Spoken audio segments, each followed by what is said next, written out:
Congratulation Bangladesh. কোটা আন্দোলনের মাধ্যমে তোমাদের আন্দোলন শুরু, সেটা তোমরা সফলতা পেয়েছো।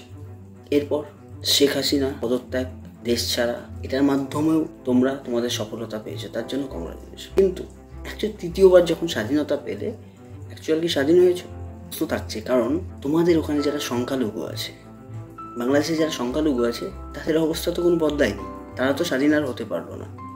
প্রথমে তারা 47 সময় দেশ ছাড়লো, 71-এ স্বাধীনতার পরও দেশ ছাড়লো, আবার 2024-এর স্বাধীনতার পরেও দেশ ছাড়তে হচ্ছে। হে কেমন স্বাধীনতা? প্রশ্ন আমার থাকছে। কারণ এই স্বাধীনতার কি মানে আছে যেখানে দেশ ছাড়তে হয়? আজকে যারা সংখ্যালঘু আছে তারা তো বাংলাদেশের নাগরিক, বাংলাদেশের নিজের নাগরিক আজকে দেশ ছাড়ছে। প্রত্যেকটা বর্ডারে হাজার হাজার মানুষ বসে আছে কাঁটাতার পার হয়ে ভারতে আসার জন্য, দেশ থেকে পালাচ্ছে। কেন? খবর তো দেখছি প্রচুর বাড়িতে হিন্দুদের উপরে অত্যাচার, এইসব আবিজাবি হয়েছে কি না হয়েছে সেটা প্রশ্ন। যদি কোনো কিছু নাই হয়ে থাকে তাহলে কেন পালাচ্ছে? খুব ভালো আন্দোলন, সবাই সমর্থন করেছেন। কোটা নিয়ে আন্দোলন, ঠিক আছে। তারপরে শেখ হাসিনা, ঠিক আছে, সেটাও ঠিক আছে।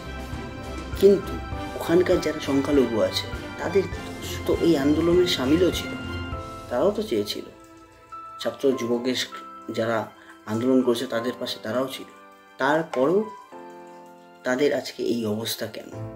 প্রচুর নিউজ চ্যানেল আমি দেখছি, যেখানে দেখছি যে বর্ডারের পাশে হাজার হাজার মানুষ তারা দেশ ছাড়ার জন্য বসে আছে, চেষ্টা চালাচ্ছে, নদী পার হচ্ছে।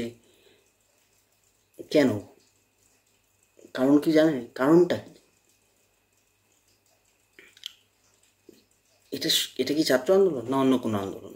আমার কিছু জানা নেই। এটাকে যদি ছাত্র আন্দোলন বলে বা স্বাধীনতা বলে, কি হিসাবে এটা স্বাধীনতা, মানে কোন দিক থেকে এটা স্বাধীনতা পেয়েছে সেটা আমি বুঝতে পারছি। সংখ্যালঘুদের জন্য আপনাদের দেশে কোনো স্থান নেই, এটা অ্যাকচুয়াল বোঝা যাচ্ছে। কংগ্রাচুলেশন, স্বাধীনতা পেয়েছেন, কিন্তু এটা কেমন স্বাধীনতা আমার জানা নেই। কেন আমরা হিন্দু হয়েছে এটা কি আমাদের অপরাধ? আমাদের বাড়িঘর কেন জ্বালা দিবে? আমাদের মন্দির কেন ভাঙবে? আমাদের মহিলা বউ বাচ্চাদেরকে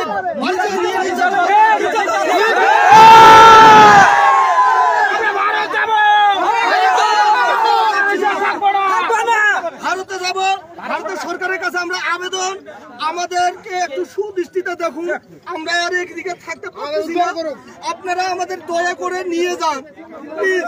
সকলের কাছে এটাই অনুরোধ করছি। সব হিন্দুরা একত্রিত হয়ে ভাইয়েরা আপনারা চলে আসুন, না হলে এখানে বাংলাদেশে থাকলে মান সম্মান আর কিচ্ছু থাকবে না। ঠিক